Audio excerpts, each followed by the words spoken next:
reviewing and then writing my list of tasks for the previous week and the upcoming week. So I thought, why not share what my productivity workflow is about and answer some questions I've been getting, like what's up with all the capital letters I use? More about that in a minute. Or why I try to limit my priority tasks to only 3 per week, even though I add 3 tasks per day to my WTM. What can I say? I love these things in 3s or 5s, can't forget the 5s. Why concentrate on designing a productive workflow? That's because I needed to find a way to be more intentional, even more purposeful with my work, and by extension, how I'm being productive each week. Now, busy work always found me, and true structure was missing. Now, just to let you know, this workflow doesn't include client calls because those are a given. And creating this personalized productivity workflow, it's actually based on how my brain operates, both mindset and energy-wise. What I know now is that time management is self-management and having a deeper understanding of my own energetic capacity, something I am so much more in tune with these days. I also know that when I try to push myself to do more beyond what I know now is my limits, in those periods when my energy is low or tanking, I know that my work plus my physical or mental energy will suffer. So I put an emphasis on getting clarity and data on the ebbs and flows that happens during my day. What time of day is my higher brain level at peak performance? And what time of day regularly do I start to lag, to fade, and my own mental capacity is at its lowest? Now, having self-awareness is key to all of it. It's about working smarter, not harder, accessing ease before stress. So after years of using a whole slew of planners, Daniel Laporte, Moleskine, Power Sheets, Yuli Planner, Hobonichi, am I forgetting any? Don't think so. Oh yeah, Google Calendar, but then that's a digital planner tool. Okay, I'm not going down that road today. Let me know in the comments though if you're interested in a video on digital apps for productivity. Today, I just want to stick with paper planners for today. After going back and forth using all of those different planners, I had to ask myself, what were they missing that had me changing them so constantly? And more to the point, what were my exact needs in its most simplest form? I could be a minimalist, I think. While I talk about this list I created, I'm going to start the Sunday reset and review. To the overhead. So as concerns that needs list, 4 distinct requirements came to mind. Number 1 was flexibility. I needed to be able to easily change things around.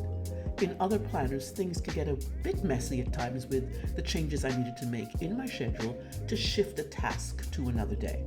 Messy pages to me, all the crossing out or strike-throughs are visually distracting. And know that I'm not making the planners I used wrong. I just wanted to think that I needed to make it work for how my brain operates. Now, the only time I'll mention Google Calendar here is how very restrictive I found it. So you'll notice in my WTM, I don't assign a time block for any of the tasks.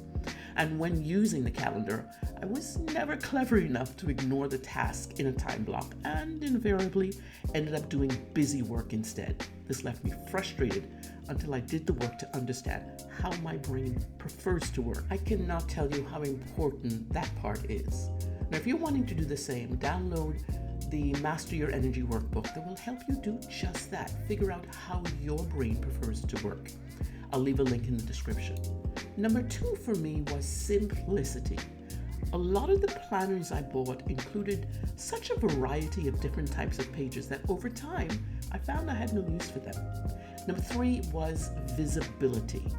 I started using digital apps in lieu of paper planners, but the downfall with them was they weren't in front of me, sitting on my desk. I always had to open up an app to get to it. Yes, I always have my phone with me, but I wouldn't remember to open any of the apps I used, and over time, to either see what tasks were upcoming, nor go back to check off what had been completed. And number 4 for me was portability. Again, My phone is always with me, but for the visibility reason, I needed to go back to paper.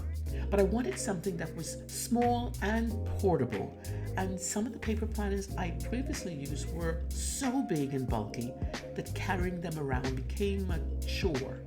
And you know what happens when something becomes a chore, right? You stop paying attention to it. But as you can see, it's small and easily transportable. Now, moving from place to place with a bulky planner started getting on my nerves, so I started looking for smaller books. It was also about this time I started experimenting. I designed a prototype and I started printing off one sheet at a time to test it out each week. Almost 4 years later, what I have here is the latest version of that same one sheet of paper, the weekly task minder, or as I like to call it, the WTM. Someone had asked me what's with all the acronyms I use. It's my shortcut. I use them purely as my shorthand for the terms I regularly use when writing. And that one, WTM, is one of my favorites. That's how this video idea started. By the way, those 4 needs I listed previously, that's exactly what you will experience as well using the WTM. I've included the link so you can get one for yourself to help you better manage your work week. So about this shortcut terminology, here are a few others I use. When you see SREU, that is script, record, edit, upload. I have a podcast and have restarted this YouTube channel, so this one really comes in handy. Who wants to write out all those words all the time? This is also where simplicity and ease comes into play. It's become so regular, I don't even have to think about it, but I still choose to include it in my weekly tasks because it's a vital part of the work I get up to each week, besides client work, that is. Now, some of you may already be familiar with the term IBSC, that stands for the Itty Bitty Shitty Committee. That's my name for the part of our brain that criticizes and spews at us all the negative self-talk to keep us rooted in fear. I also call them fear's helpers, that whole dang committee that usually up to no good. In my role as a mindset coach in particular, I write about that terminology frequently.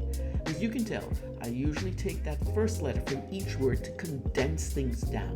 Simple form for me, absolutely simple. The one piece of terminology I decided not to use that way was an obvious acronym for my course, Biz Journaling 101. Instead, I use... In the early days when I first started my coaching business, I was experiencing way too many squirrel days for weeks on end, distracted by all manner of things that did not need my attention. I have been using the WTM for the past 4 years. It's been the most consistent planner I've ever used. Is it because I created it? Maybe. But the dang thing keeps me on track. And funnily enough, I found that previously on the weeks when I didn't do a Sunday reset to prep for my week, things went to pot and I struggled to get anything done. Of course, important work got missed. So if you're looking for a way to structure your days and weeks in your business, I encourage you, try the WTM. Did I mention that it's a 90-day planner? Yep, it is. And if you got this far, thank you for watching, and put a thumbs up in the comment if you did. See you in the next video.